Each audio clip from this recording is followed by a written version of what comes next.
د ودانیو نه ایبان دی دغسې ولسي غونډه جوړوي. توقع هم دا ده چې دا غونډې ډېرې شي چې واټنونه کم شي. مخکې خان کاکا خبره وکړه څه مشکلات خو هغې کې حل شو. زه دوه قسمه غوښتنې مې دي. یو د امارت نه چې هغوی ته څه پیشنهادات لرم، یو د ننګرهار پیشنهادات دي. خدای وکړي چې زر وخت کې ووایم. الله جل شانه فرمایي الذين ان مكناهم في الارض اقاموا الصلاه واتوا الزكاه وامروا بالمعروف ونهوا عن المنكر ولله عاقبه الامور. هغه خلکو ته چې موږ ځمکه کې ځای ورکو، حکومت ورکو د جهاد نه وروسته، د هغوی کار دا دی چې عبادت ته زمینه مساعده کړي. الله سره د خلکو د ملت رابطه لنډه کړي او دایمي کړي، قوي کړي. او بل اجتماعي اصول راوړاندې کړي، اجتماعي سیستمونه قوي کړي، واټنونه لنډ شي، قومونه سره جوړ شي، حکومتونه او ملتونه سره یو ځای شي، او امر بالمعروف وکړي او نهي عن المنکر وکړي. دا هم یو اساسي او بنیادی کار دی چې اوږده خبره پیزه نه کومه. الله لره امور د عاقبت د ټولو امور الله لره دی. نو زه اول هغه پیشنهادات چې امارت ته لرم هغه غوښتنه کوم په مختصر شکل.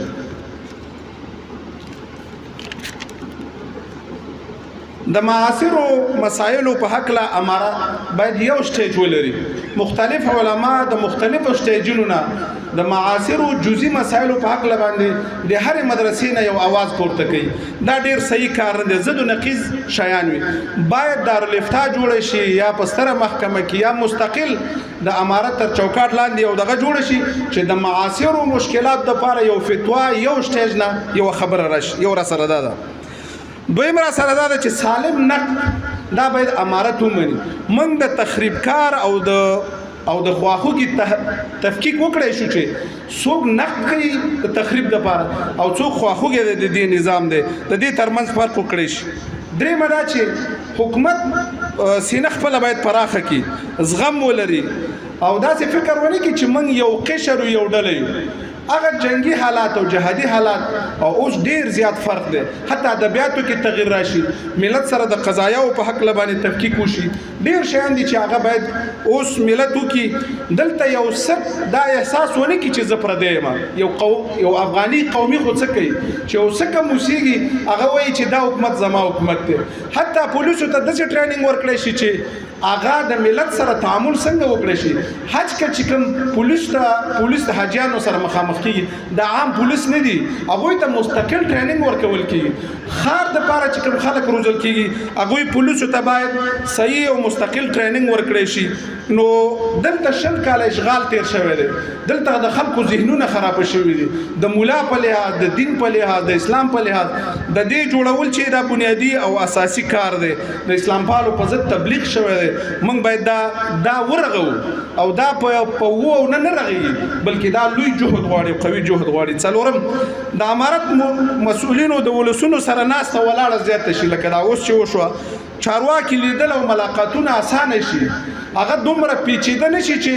والی سره د ملاقاتي، رئیس سره د ملاقاتي، وزیر سره د ملاقاتي او هغه ته نشي لیدلی. موږ خو د جمهوریت نمائندګي نه کوو،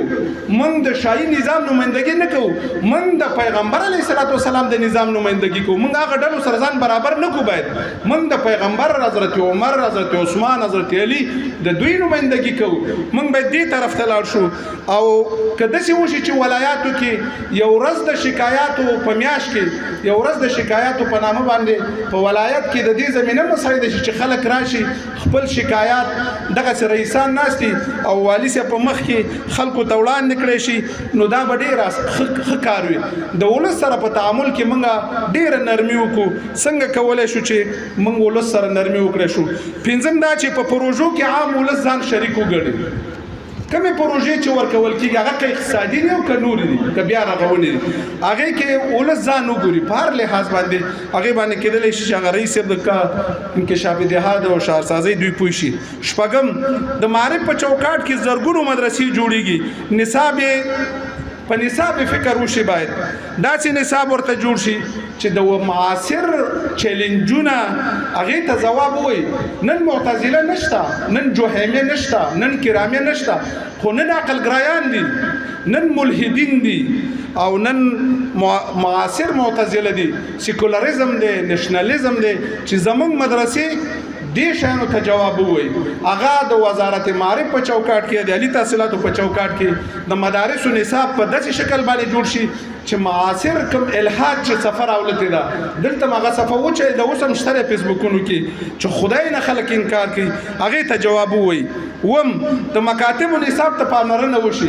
زمنګ نصاب د دې نه چې یو شی جوړ کی صابون هم نشي جوړول ستن هم نشي جوړول نړۍ کې نصابونه په دې شکل باندې دي ابو الکلام آزاد چې هند ته کوم نصاب جوړ کړی دی نن سپوږمۍ پرونی وخه جوړه یو سپوږمۍ ته ورسوله هغه مسلمان جوړ کړی هغه نصاب صحیح دی چې په کې تغییر راغلی نو دې نصابونو کې موږ باید داسې سیستم جوړ کړو چې د مکاتب نصاب کې چې هغه موږ وتوانیږو چې موږ یو څه شی خصوصا د تاریخ او جغرافیې برخه کې موږ ناپلیون پیژنو خو موږ ابن خلدون نه پیژنو موږ خپل هغه جغرافیه چې هغه اسلامي جغرافیه هغه موږ نه پیژنو خو موږ اروپا جغرافیه ولولو په دې تعلیم او تربیه پوهنتون کې اول کال پورې د کمونستانو د کودتا تاریخ ویل کېدو دلته په محصلین ناس دي 3 جلد او 4 جلد او پرسنت کې ویل کېدو نو دا باید موږ دې طرف ته توجه وکړو امر بالمعروف او نهي عن المنکر د نو وسایلو څخه کار واخلي امارت ورته وزارت جوړ کړي محتسبین لري مامورین لري دوی باید اکثره په سوشل میډیا کې هغه علما دي هغه خلک مخې ته راځي څوک د حدیث نه منکر دي څوک د جاوید غامدی نظریه اوري څوک د وحید خان نظریه اوري دې لپاره باید یو اساسي امر بالمعروف یو اساسي حد هغه جوړ کی او دا په فیسبوک کې دوی مخې ته راشي سره دې چې پر رادیو تلویزیون کې مستقل ریاست د سوشل میډیا خو هغه غیر فعال دی هغه ته رئیس امناست باید هغه په اساسي شکل باندې هغه علما مخې ته راولي خصوصا د افغانستان په قضیه کې چې افغانانو ته هغه د قبول وړي او موږ دین خلکو ته وړاندې کوو ځکه چې د ځوانانو شکوک ورځ په ورځ باندې زیاتېږي حتی که په امر بالمعروف کې دعوتي او تبلیغي یو ریاست جوړ شي هغه د نظامی شکل کمزوري ډیر دعوتي شکل ولري چې ځوانان په دوره نه بلکې په ښه شکل جمعات پارکونو کې هغوی ته درس ووایي دیني شیان وړاندې کړي او هغوی به ښه قبول کړي نه هم را سره رسنیو ته توجه کول دي ورونو بالخصوص ملي تلویزیون ته ننګرهار او په ټولو ولایتو کې ملي تلویزیون د دې جوګن نه دی چې افغانان رهبري کړي چې موږ یې مورو دا مورو هغه مورو رسنۍ څلورم نه چې اول دغه دا اورګان دی اوس په نړۍ کې موږ ته سوژې چې دی هغه اوس هم د اروپا نه راځي موږ باید ملي تلویزیون ملي رادیو اوس هم په خلک چې تاسو د دې سروې وکړي چې څوک کومې رادیوګانې اوري ازادي رادیو بنده شوه نورې صفحې ورته خلاصې کړي په ټول افغانستان کې عادي اورېدل کېږي او امریکا غږ رادیو او امریکا غږ تلویزیون 20 قسمه پروګرامونه افغانانو ته خلاص کړي دي او موږ توجیه کوي نو د ځوانانو د توجیه لپاره ملي تلویزیون او رادیو باید په اساسي شکل باندې خپرونه ولري هغه کې د وسنی عصر ته جوابدeh علما کینی چې د وسنیو مشکلاتو دغه وکړه اصلي تعلیم ته پاملرنه باید وشي اسلام او اسلامي نظام د دې په مټ باندې ساتل کی چې موږ اسلامي دغه توجه وکړو لا يتم الواجب الا به فهو واجب بل حدیث کې راځي 3 کسان په یو غشي باندې جنت ته ځي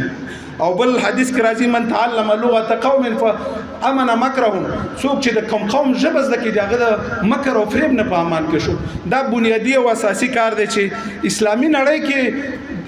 عصري تعلیم مسلمانانو راوسته دي ورونو مرسي ولې کودتا ناکامیاب شو ځکه چې په کوم ټکنالوژي باندې چې کوم خلک ناسو هغه د مرسي خلک نه وو د توي بردوغان کودتا ولې ناکام شو په کوم ټکنالوژي باندې چې خلکو هغه باندې توي بردوغان خپل خلک ناسو موږ به دا خلک وروزو او هغه موږ په خپل سټیجونو او په خپل ځای باندې کینو او یو ولسم را سره ځوانان د تربیته لپاره یو صحیح میکانیزم جوړ شي کاغه علی تحصیلات جوړي ک اطلاعات کلتور کې د ځوانانو معاینت جوړي ک حج او قافه جوړي که تعلیم او تربیه جوړي موږ نه ځوانان انسانان روبوټ نه دي چې په سټارټ کو دسي تاو کو به دسي راتاو شي نه هغه اوږده پروسه غواړي چې موږ ځوانان روزو شل کاله کې چې کوم روزنه شوې ده هغه ډیره حد پورې دا خلک چې تختی دونه وضعیت خراب نه دی دلته غلط ذهنیت ورکړی شوی دی نو په دې وجه خلک تختی صحیح چې اقتصادي مشکل بمي نو موږ دې ته باید اساسي توجه وکړو علمي قدرونه تختی مخنیوي وشي باید